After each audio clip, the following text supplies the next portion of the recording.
மாத்திரமல்ல, அந்த ஆவியானவர் இன்னைக்கும் இறங்கி கொண்டிருக்கிறார். நம்ம ஒவ்வொரு மேலும் ஆவியானவர் தங்கி இருக்கிறார். ஆமென். நமக்குள்ளாக தங்கி இருக்கிற ஆவியானவரை அவரை வெளியே விடவே கூடாது. ஆமென். என்றால் அவர் இருக்கிற இடம் நிறைவுள்ளதா இருக்கும். அவர் இருக்கிற இடத்துல சுகம் உண்டாயிருக்கும். அவர் இருக்கும் இடத்துல மகிழ்ச்சி உண்டாயிருக்கும். அவர் இருக்கிற இடத்துல எதிர்காலத்தினுடைய திட்டம் இருக்கும். ஆமென். கர்த்தர் நாம மகிமையுண்டாவதாக. ஸ்தோத்திரம். எனக்காக யாவையும் முடிக்க போகிற கர்த்தர். எப்படி நான் படிச்சா எனக்கு மட்டும் தான் வரும். நீங்க எல்லாம் படிக்க சொல்லிட்டு உங்களுக்காக கர்த்தர் யாவையும் செய்து முடிப்பார். அல்லேலூயா. எதெல்லாம் நீங்க செய்து முடிக்க வேண்டும் நினைக்கிறீங்களோ அவைகளை தேவாதி தேவன் உங்களுக்காக செய்து முடிப்பார். நீங்க செய்யறத அவருடைய வேலை செஞ்சீங்கன்னா போதும், உங்க வேலையை ஆட்டோமேட்டிக்கா நடக்கும். விளங்கணும். அல்லேலூயா. தேவ காரியத்தை நீங்கள் ஈடுபடும் போது உங்க காரியத்தில் தேவன் என்ன செய்வார்? ஈடுபடுவார். பேதுரு ஒரு நாள் யோவான் 21 நீங்க பாக்குறீங்க, பழைய தொழிலுக்கு போயிட்டான். எங்க போயிட்டான்? பழைய தொழிலுக்கு போயிட்டான். பழைய தொழிலுக்கு போயிட்டான். பழைய சுபாவத்துக்கு போயிட்டான். பழைய புத்திக்கு போயிட்டான். பழைய காரியத்துக்கு போயிட்டான். ஆனா விசுவாசிதான். ஆண்டவர் விட்டு போகல, பழைய சுபாவத்துக்கு போயிட்டான். பக்கத்துல பார்த்து சொல்லுங்க, பேதுரு ஆண்டவர் விட்டு போகல, பழைய சுபாவத்துக்கு போயிட்டான். உங்களை நான் சொல்லல. ஆமா ஆமா. கிறிஸ்துக்குள் இருந்தால் நீ எப்படி இருக்கணும்? ஆமா, தேவன் எதிர்பார்க்கிறது அதுதான்.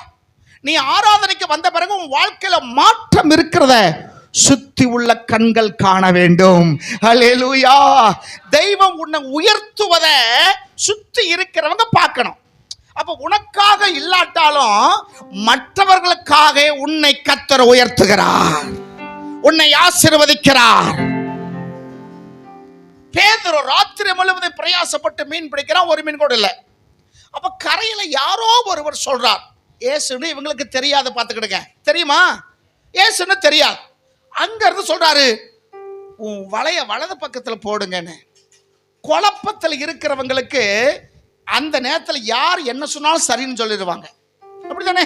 ஒரு குழப்பத்தில் இருக்கிறவங்களுக்கு இருக்கிற நேரத்தில் யாராவது சொன்னார்னா செஞ்சுதான் பார்ப்போமே, அந்த காரியம் பண்ணி தான் பார்ப்போமே, பொய் தான் பார்ப்போமே அப்படின்னு ஒரு காரியத்தில் வந்துடும். சொன்னவர் ஏசுன்னு அவங்களுக்கு தெரியாது. வலது பக்கத்தில் போடுறான், திரளான மீன்கள், பிரயாசப்பட்டு பிடிச்சதை கொண்டு வர்றான். ஆனா கரைக்கு வந்து பார்த்தா இயேசு என்ன வச்சிருக்கிறாரு? மீன் வச்சிருக்கிறாரு. எந்த மீன்? எந்த மீன்? பொரித்த மீன். சுட்ட மீன் அல்ல. என்ன மீன்? பொரிச்ச மீன். சுட்ட மீனுக்கு பொரிச்ச மீனுக்கு வித்தியாசம் இருக்குல்ல?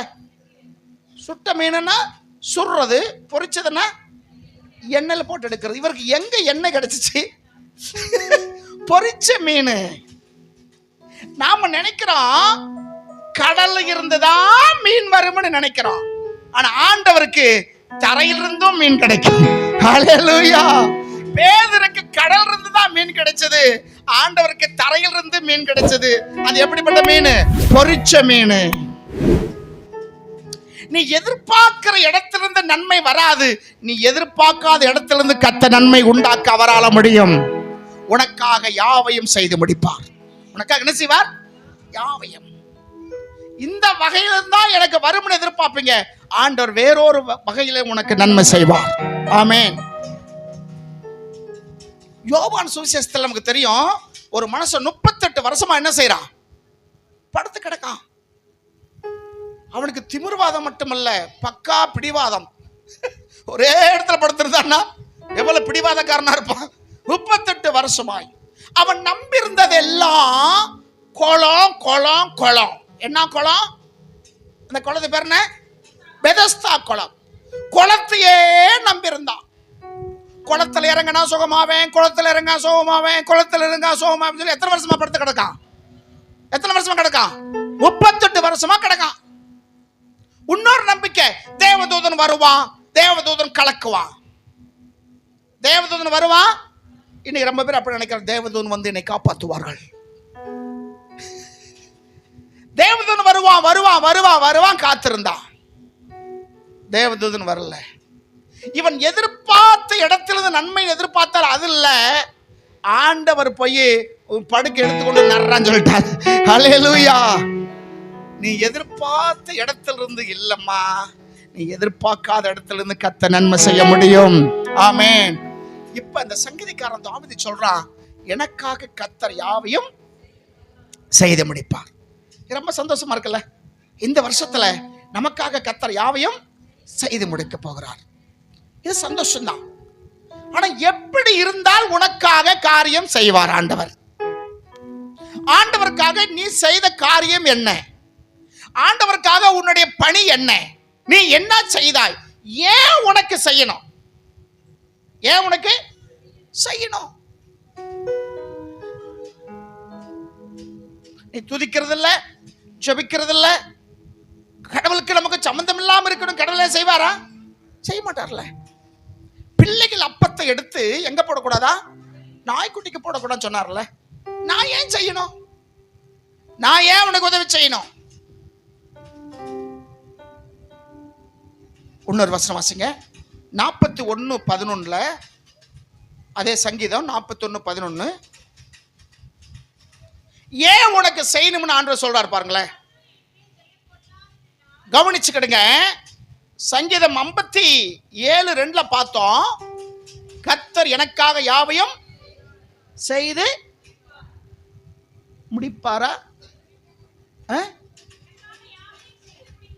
முடிக்க போகிற, அதுதான் சொல்ல வந்தேன். இது எந்த காலம்? 3 காலம் இருக்குல்ல. எதிர்காலம். முடித்தார் என்றால் நிகழ்காலம். முடிக்க போகிற உங்களுக்காக ஏதோ ஒரு காரியம் செய்து முடிக்க போகிறார். அல்லேலூயா. இங்கே சொல்றார் 41:11, என் சத்துருக்கள் எல்லாம், சத்துரு என் மேல ஜெயம் கொள்ள கூடாது. உன் சத்துரு உன்னை என்ன செய்யக்கூடாது? ஒரு நாளும் ஜெயிக்க கூடாது. சத்துருன்னு சொன்ன உடனே நம்ம எழுத்து வீட்டுக்காரங்க, பக்கத்து வீட்டுக்காரங்க, அண்ட வீட்டுக்காரங்க, அடுத்த வீட்டுக்காரங்க அல்ல. உன் சத்துருக்களுக்கு முன்னாடி கர்த்தர் உன்னை ஒரு மேன்மையான இடத்துல என்ன செய்கிறார்? கொண்டு போய் வைக்க போகிறார். சில வேளையில சில சத்துருக்கள் நம்முடைய சமாதானத்தை கெடுக்கிறதுக்குன்னே இருப்பாங்க. நமக்குள்ளாக இருக்க ஒருமைப்பாட்டு கெடுக்கிறதுக்காகவே, நமக்குள்ளாக இருக்கிற மகிழ்ச்சியை எடுத்து போடுவதற்காகவே சில சத்துருக்கள் பிசாசு வச்சிருக்கிறான். அது விசுவாசி எங்கெல்லாம் இருக்காங்களோ அது பக்கத்திலேயே வச்சிருப்பான். ஏதாவது ஒரு வார்த்தை சொல்லி நம்முடைய சமாதானத்தை என்ன செஞ்சிருது? கெடுத்து போடுகிற மாதிரி ஒரு காரியம் நடக்கும். இங்க சங்கீதக்காரர் சொல்றாரு, என் சத்துருக்கள் என்னை மேற்கொள்ளாதபடிக்கு ஆண்டவரே நீர் என் மேல் பிரியமாய் இருக்கிறபடினால். அல்லேலூயா. இப்ப தெரியுதா எனக்காக செய்து முடிக்க போகிற கர்த்தர் ஏன் பிடிக்கிறார்னா, உங்க மேல அவர் பிரியமாய் இருக்கிறார். அவர் உங்க மேல பிரியமா இருக்கிறார். நீங்க அவர் மேல பிரியமா இருக்கீங்களா? ஹலோ. அவர் உங்க மேல பிரியமா இருக்கிறார். நீங்க அவர் மேல பிரியமா இருக்கீங்களா? எதை வச்சு சொல்றீங்க? நீங்க அவர் மேல பிரியமா இருக்கீங்கன்னு எதை வச்சு நாங்க நம்புறது? ஹலோ. எப்படி நம்புறது? பிரியமா இருக்கிறாளே அதோட வெளிப்பாடு என்ன? கிரியை இல்லாத விசுவாசம். ஆபிரகாம் தன் மகனை கொண்டு போய் பலியிடணும் சொன்னா சொல்லிக்கிட்டு இருக்கல, என்ன செய்தான்? கொண்டு போனான். 3 நாள் வரைக்கும் பையனை கூட்டுக்கிட்டே போறான், நடக்கிறான், ராத்திரியும் பகலும், சில இடத்துல ரெஸ்ட் எடுத்தான். அவனுக்குள்ள என்ன? ஆண்டவர் ஒருவேளை மறுபடியும் பேசுவாரா, மறுபடியும் பேசி திட்டத்தை மாத்துவாரான? பேசவே இல்லையே. அன்னைக்கு பேசினதுதான் 3 நாள் டிராவல்ல பேசவே இல்லை. பலி செலுத்துவ நேரம் வந்தாச்சு, அப்பயாச்சும் பேசினாரா? இல்ல. கத்தி ஓங்கும் போதுதான் பேசினார். அல்லேலூயா. இப்பொழுது நான் அறிந்திருக்கிறேன், நீ எனக்கு கீழ்ப்படுகிற, எனக்கு பயந்து நடக்கிறவர் என்று நம்பியிருக்கிறேன். பேச்சில் அல்ல, உங்களுடைய கிரியை. நான் விசுவாசிக்கிறேன் ஒரு வாயில அதனால நான் பிரியமா இருக்கிறேன்னு சொல்ல முடியாது. உன்னுடைய நடக்கை, உன்னுடைய அறிகுறி, உன்னுடைய காரியங்கள் இருக்கக்கூடாது. ஆகினால என்ன செய்யுது? பிசாசு வருது. வந்து இதயத்தை பார்த்தா பெருக்கி இருக்கு, நல்லா ஒயிட் வாசல் அடிச்சிருக்கு, நல்ல வீடு பார்த்தாலுமே ஒரு அந்த இடத்த விட்டு போகிறதுக்கே மனசு இல்லை அவனுக்கு. ஒருத்தனா இருந்தால் போர் அடிக்கணும், போயிட்டு என்ன செய்யுது, 7 கூட்டிகிட்டு வருது. பெருமை, கோபம், வஞ்சகம், மூர்க்கம், அப்போ என்னது, போராமை, இப்படி 7 ஆவிகளை கூட்டிட்டு வருது. குடியிருந்த நிலம் என்னாகும்? அப்போ வெறுமையாக என்ன செய்யக்கூடாது, நம்ம இதயம் வெறுமையாக இருக்கக்கூடாது. இந்த இதயம் என்ன இருக்கணும், என்னுடைய வீடு சகல ஜனங்களுக்கு ஜபம் இருக்கணும், துதி இருக்கணும். அப்படிதான் பிசாசு என்ன செய்ய வரமாட்டான். துதி எடுத்தால் சாத்தான் ஓடுவான்னு ஃபாதர் பாடுறார். ஆகையினால அந்த பலிபீடம் வெறுமையா இருந்தது. நாமளா இருந்தா என்ன செஞ்சிருப்போம், எடுத்த உடனே வாடா போயிருவோம், ஆண்டவர் இப்பதான் பேசியிருக்கிறாரு, மறுபடியும் கொஞ்சம் லேட் பண்ணோம்னா என்ன ஆயிரும், மறுபடியும் ஆண்டவர் பேசி பலியிட சொன்னாலும் சொல்லுவாரு, உன்னை போட சொன்னாலும் சொல்லுவாரு. இல்லைன்னா உங்க அப்பாவை நீ போடுறா.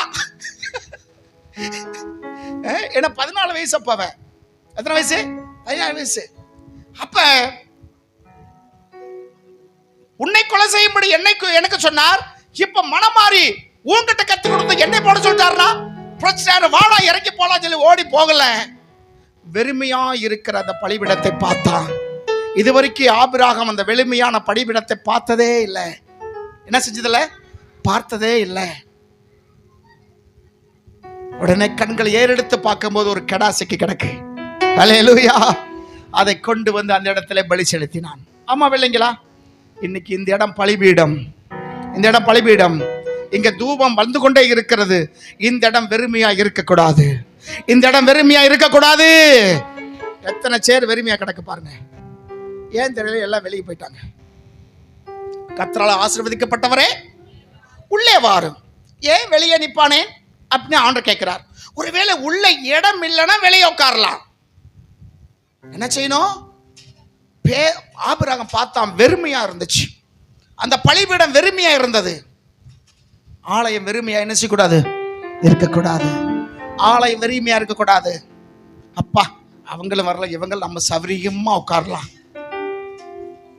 ஃபேன் இருக்கிற இடத்துல உட்காந்துக்கலாம், ஜன்னலோரத்துல செஞ்சுக்கலாம், உட்காந்துக்கலாம். இப்பதான் பாஸ்டர் ஃப்ரீயா இருக்கு, எங்க ஆட்களே இல்லாம. இதுவா பலிபீடம் வெறுமையா இருக்கக்கூடாது. அல்லேலூயா.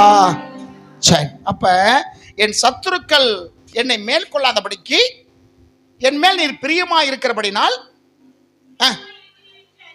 பிரியமா இருக்கிறேன் அறிவேன்.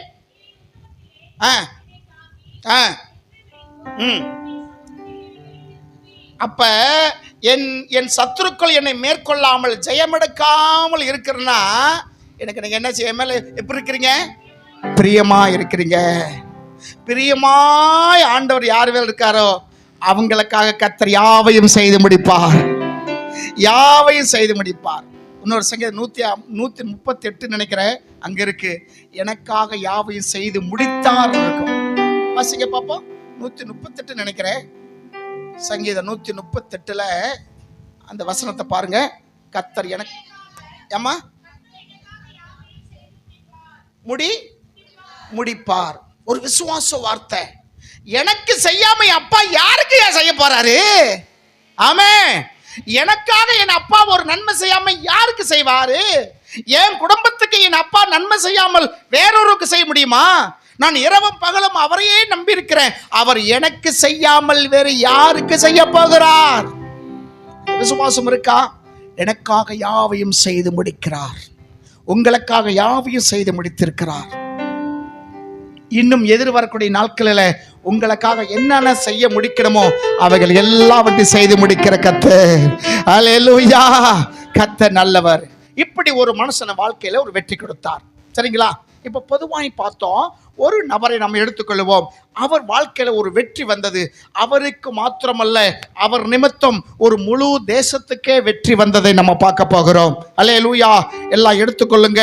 1 சாமுவேலின் புஸ்தகம், 1 சாமுவேல் புஸ்தகம் 14ஆம் அதிகாரம் 6வது வசனம். இப்பதான் நான் செய்திக்கே வர்றேன். இப்போ இது வரைக்கும் நல்ல நீங்க வெறப்பா இருந்தீங்க, முறைச்சிக்கிட்டு இருந்தீங்க. இப்போ கொஞ்சம் லெகுவாயினதுனால இந்த வசனம் உங்களுக்குள்ளாக கிரியை செய்யணும், உங்களோட பேசணும், அது பெருகணும். வாசிங்கம்மா. யோனாத்தான் நோக்கி விருத்த சேதனம் இல்லாதவுடனே கவனிங்க, இதான் வசனம். ஒருவேளை கர்த்தர் நமக்காக ஒரு காரியம் செய்வார். கைகளை வசத்தி ஒரு அல்லையில சொல்றீங்களா? கர்த்தர் உங்களுக்காக ஒரு காரியத்தை செய்கிறார். நம்புறீங்களா? விசுவாசிக்கிறீங்களா? விசுவாசித்தால் நீங்க பாக்கியவான்கள். நீங்க விசுவாசத்தின்படி உங்களுக்கு ஆக போகிறது. நீங்க விசுவாசத்தபடி உங்க வாழ்க்கையில நடக்க போகுது. எல்லாம் நடக்கும். தேவன் உன் வாழ்க்கையில எல்லாவற்றையும் செய்து முடிக்கிற கர்த்தர். வேதத்துல பார்க்கிறோம், யோனாத்தான் தன் ஆயுததாரிப்பா சொல்லுகிறாரு, கர்த்தர் நமக்காக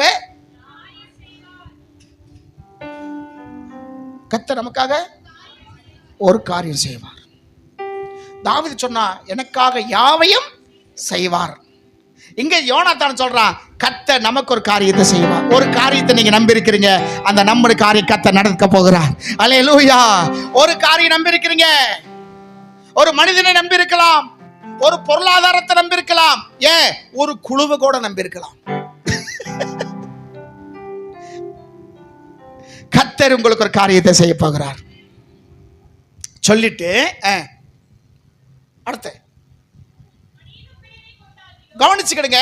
அநேக பேரை கொண்டாகலும் கொஞ்சம் பேரை கொண்டாகலும் ரட்சிக்க அவருக்கு என்ன இல்லை? தடை இல்லை. ரெண்டு காரியத்தில் நம்ம பார்க்கிறோம். ஒன்று, கர்த்தர் நமக்காக ஒரு காரியத்தை செய்கிறார். ரெண்டாவது, அநேக பேரை கொண்டாகலும் கொஞ்சம் பேரை கொண்டாகலும் ரட்சிப்பதற்கு அவருக்கு என்ன இல்லை? தடை இல்லை. தடை இல்லை. பேதுருக்கு பேது நினைச்சா கடல் இருந்துதான் தண்ணியில் இருந்துதான் மீன் கிடைக்கும் நம்பினா. ஆனா அவனுக்கு கடல் இருந்து தண்ணி மீன் வந்துச்சு, ஆண்டவருக்கு தரையிலிருந்து மீன் வந்துச்சு. ஆண்டவர் நினைச்சா எப்படியும் உங்களை உயர்த்த முடியும், எப்படி உங்களை ஆசீர்வதிக்க முடியும். விளங்கணவங்க அல்லேலூயா, ஸ்தோத்திரம். இப்படிதான் ஆசீர்வதிக்கணும்னு கிடையாது, ஆண்டவர் எப்படியும் ஆசீர்வதிப்பார். ராஜாக்கள் காலத்துல நீங்க பாத்தீங்கன்னா, காற்றையும் காண மாட்டீர்கள், மழையும் காண மாட்டீர்கள், ஆனா வாய்க்கால்கள தண்ணீர் வந்து நிற்கும். விளங்கணவங்க அல்லேலூயா. காற்றையும் காண மாட்டீங்க, மழையும் வராது, ஆனா தண்ணி வரும். எங்க இருந்து? கண்ணில் இருந்தா. நீ காற்றையும் காண மாட்ட, மழையையும் காண மாட்ட, ஏதோ தேசத்தின் வழியாய் தண்ணி வரும். உன் தாகத்தை நான் தீர்ப்பேன். ஒரு அல்லேலூயா சொல்லுங்களேன். ஸ்தோத்திரம். உன் வாழ்க்கையில் அப்படி நடக்கும். நீ எதிர்பார்த்த காரியம் அல்ல, நீ நினையாத காரியத்தில் தேவன் உன் வாழ்க்கையில் நன்மை செய்கிறார். ஒன்று, நமக்கு ஒரு காரியம் செய்வார். ரெண்டாவது, அநேக பேரை கொண்டாகலும் கொஞ்சம் பேர் கொண்டாக ரட்சிக்கிறதுக்கு ஆண்டவருக்கு என்ன இல்லை? ஆண்டவர் தெரிந்தெடுத்த அந்த சீசர்லாம் பார்த்தீங்கன்னா அற்பமா நினைக்கப்பட்டவர்கள் தான், படிப்பறிவு இல்லாதவங்க தான், பொருளாதாரத்தில் பேதுரு தான் கொஞ்சம் பணக்காரர். அவங்க அப்பா காலத்தில் மீன் பிடிக்கிற தலைவராக இருந்ததுனால அவர் வீட்டில் தான் இயேசுநாதரே தங்கியிருந்தார். சரிங்களா? இதெல்லாம் நமக்கு தெரியும். பாக்கி எல்லாமே படிப்பில்லாதவங்க தான், பாமரர்கள் தான். அவங்கள வச்சுதான் ஆண்டவர் உலகத்தை கலக்குனார். அல்லேலூயா. கடந்த நாட்களில் ஒரு செய்தி கொடுத்தேன், அது யூடியூப்ல கிடக்கு. பிசாசு தெரிந்தெடுத்த ஜனங்களும் தேவன் தெரிந்தெடுத்த ஜனங்களும் என்று ரெண்டு ஜனங்கள். கர்த்தர் யாரெல்லாம் தெரிந்தெடுத்தார் பாருங்க, பிசாசு யாரெல்லாம் தெரிந்தெடுத்தான். பிசாசு இருக்கல பெஸ்டானதை தான் தெரிந்து கொண்டான்.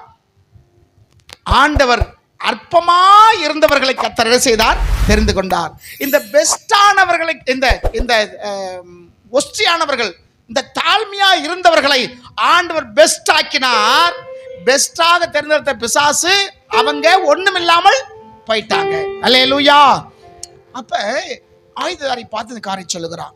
இது எந்த நேரம், எப்படிப்பட்ட சூழ்நிலையில இவர் சொன்னார் என்று சுருக்கமா நம்ம பார்த்து முடிக்கலாம்னு நான் விரும்புகிறேன். கர்த்தர் நாம மகிமை உண்டாவதாக. இப்ப இந்த இஸ்ரேல் தேசத்துடைய ராஜா யாருமா? ராஜா யாரு? சவுல். இந்த காலகட்டங்களில் சவுல். ஆண்டவர் சவுலை தேர்ந்தெடுக்கும் போது அவன் நல்லவனாய் இருந்தான், அருமையான மனுஷனாய் இருந்தான், கடவுளுக்கு பயப்படுகிற மனிதனாய் இருந்தான், மனிதனை மதிக்கிறவனாய் இருந்தான், தன்னை குறித்த தாழ்மை உள்ளவனாக இருந்தான். சவுலுடைய முற்போக்கு காரியங்கள் என்று ரெண்டு காரியம். ராஜாவாய் வருவதற்கு முன்னாடி சவுல் எப்படி இருந்தா, ராஜாவாய் மாறின பிறகு சவுல் எப்படி ஆனான், எப்படி இருந்த சவுல் எப்படி ஆனான்னு யூடியூப்புக்குள்ள செய்தி கிடக்கு, அதை பார்க்காதவங்க பாருங்க. ஆண்டவர் சவுலை தேர்ந்தெடுக்கும் போது நல்ல மனசனா இருந்தான். இல்லாட்டி சவுலை ஆண்டவர் என்ன செஞ்சிருக்க மாட்டாரு? தேர்ந்தெடுக்க மாட்டார். தாழ்மையுள்ளவனா இருந்தான். தேசத்திலேயே அவனதான் கர்த்தர் என்ன செஞ்சிருந்தாரு? நல்லவன் என்று கண்டு அவனை தேர்ந்தெடுத்தார். ஆண்டவர் ஒரு மனிதன் தேர்ந்தெடுத்தா அவன் எப்படிப்பட்டவனா இருப்பான்? நிச்சயமா ஆண்டவருக்கு பிரியமான மனுஷனாக இருப்பான். அவன் பென்னியமின் கோத்திரத்தான். சரிங்களா? இப்ப ராஜாவாய் வந்த பிறகு தன்னை கேட்கறதுக்கு ஆள் இல்லைன்னு சொல்லிட்டு ஆசாரியன் செய்ய வேண்டிய காரியத்தை இவன் செய்யறதுக்கு துணிந்துட்டான். ஆமா இல்லைங்களா? ஆண்டவருடைய வார்த்தை கேட்பதை விட இவன் என்ன செய்தான்? தனக்கு தானே சில காரியங்களை செய்துட்டான். அது ஆண்டவருடைய பார்வைக்கு பிரியமில்லா இருந்தபடினாலே சவுலை புறந்தள்ளினார், ஒதுக்கிட்டாரு. இந்த நேரத்தில் இஸ்ரவேல் ஜனங்களோடு யுத்தம் பண்ணுவதற்கு பெலிஸ்தியர்கள் வந்து விட்டார்கள். யார் வராங்க? பெலிஸ்தியர்கள் வந்து தேசத்தை முற்றுகை போடுறாங்க. அந்த வசனம் வாசிங்க. 3 பகுதிகளாக பார்க்கிறோம். அதே ஸ்தோத்திர புஸ்தகத்தை 13ஆம் அதிகாரம் 17ஆம் வசனம், 17, 18. கொள்ளைக்காரர் எப்படிப்பட்டவங்களா? கொள்ளைக்காரங்க. பெலிஸ்தியர்கள் தான் அவங்க எப்படிப்பட்டவங்க? கொள்ளைக்காரங்க. கொள்ளைக்காரங்க கிட்ட ஈவரக்கம் பார்க்க முடியுமா? முடியாது. அவன் கொள்ளையும் எடுப்பான், கொள்ளைக்கு யாரா தடுத்தா கொலையும் செய்வான். ஆமா இல்லைங்களா? கொள்ளைக்காரர் பெலிஸ்தீன் பாளையத்திலிருந்து நல்லா கவனிச்சுக்கிடுங்க. எத்தனை படை? 3 படை. எத்தனை படை? 3 படை. கொள்ளைக்காரர்கள் எதிரிகள் 3 படையாய் எழும்பி வர்றாங்க. வந்து ஒரு படை ஒப்ரா வழியாய்,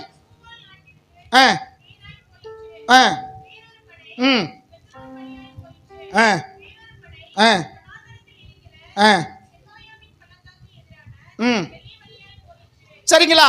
3 படம் 3 திசைகளிலே போகிறது. மும்முனை தாக்குதல் சொல்லுவாங்களே. எத்தனை தாக்குதல்? 3 விதமான தாக்குதல். இன்னைக்கு உங்களுக்கும் 3 விதமான தாக்குதல் என்ன செய்யுது? இருக்குது. வேலை செய்யற இடத்துல ஒரு தாக்குதல், சொந்தக்காரங்கள் மத்தியில ஒரு தாக்குதல், புறஜாதிகள் மத்தியில ஒரு தாக்குதல் இருக்கிறது. அவங்க தானே சொந்தக்காரங்க. மற்றவர்கள் ஒன்றும் வேலை செய்யற இடத்துல, வேலை செய்யற இடத்துல எல்லாம் நீங்க சந்தோஷமா வேலை செய்றீங்களா? எனக்கு எந்த புரிதல் பாசம், எல்லாருமே அண்ணன் தம்பிமா பழகுறாங்க, நல்லா இருக்கா, அப்படிதான் பின்னாடி கத்தி வச்சிருப்பான். 3 தாக்குதல், மும்முனை தாக்குதல், முக்கோண தாக்குதல். தேசத்தை சூழ்ந்து விட்டார்கள். இப்ப இஸ்ரவேலுக்கும் தெரிய வருகிறது. இப்ப இவங்களோட நிலம் என்ன தெரியுமா? அதுலயே அந்த அதிகாரத்தில் நீங்க பாத்தீங்கன்னா பட்டயம் இல்லாமல் இருந்தார்களாம். வாசிங்க 22ஆம் வசனம். என்ன நாள் வந்துச்சு? இப்ப 3 படைகளும் சூழ்ந்திருக்கு உங்க வாழ்க்கையில. சரீரம், ஆத்மா, ஆவி. ஆமா இல்லைங்களா? சரீரம், ஆத்மா, ஆவி. சரீரத்தில் சில தாக்குதல் இருக்கிறது. வியாதி, சோர்வு, பலவீனம், அசதி, அப்படித்தானே? நம்பிக்கையற்ற நிலைமை. சரீரத்தில் ஒரு தாக்குதல். இனிமேல் நீ சம்பாதிச்சு, இனிமேல் நீ வீடு கட்டி, இனிமேல் பார்க்கறவங்க முன்னாடி முன்னேறி வந்து நீ வாங்குற வருமானத்துக்கும் உன்னுடைய காரியத்துக்கும் நீ எப்படி பிழைக்க போகிற? ஆமா இல்லைங்களா? ஒரு சரீரத்தில் ஒரு இழைப்பை உண்டாக்குகிறது. 2வது ஆவியில ஒரு தாக்குதல். ஜெபிக்கும் போது உன்னால் என்ன செய்ய முடியல? ஜெபிக்க ஊருக்கதை பேசுற 1 மணி நேரமா, ஆனா ஜெபிக்கிறது 5 நிமிஷம் ஆகுறதே உங்களுக்கு எவ்வளவு ஆகுது? 1 மணி நேரம் ஆன மாதிரி தெரியுது. போதும் இன்னைக்கு ரொம்ப நேரம் ஜெபிச்சிட்டோம், தூங்கிடுவோம். காலை எந்திரிக்கும் போது சில பேர் யோசிப்பாங்க, நைட்டு ரொம்ப நேரம் ஜெபிச்சிட்டோம், இதுக்கு ஈக்குவல் பண்ணிடலாம். உங்க ஆவியில ஒரு தாக்குதல். 3வது உங்க ஆத்துமாவில ஒரு தாக்குதல். சரிங்களா? இந்த நேரத்துல யுத்த நாள் வருது ஐயா. இஸ்ரவேல் ஜனங்களுக்கு என்ன வருது? யுத்த நாள் வருகிறது. சவுலுக்கும் அவன் குமாரனாக யோனாத்தானுக்குமே அன்றி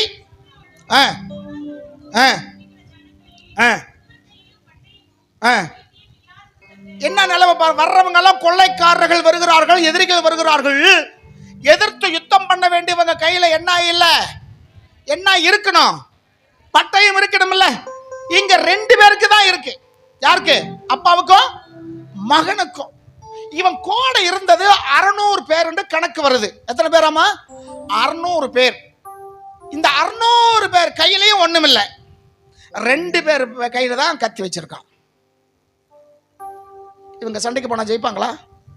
ஜெயிப்பாங்களா? என்ன பண்ணுவாங்க? ஏன்னா பட்டயங்களை உருவாக்க முடியல.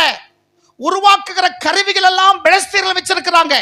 இவங்க கிட்ட பட்டயம் உருவாக்குறதுக்கு என்ன இல்ல, ஒரு கொல்லன் கிடையாது.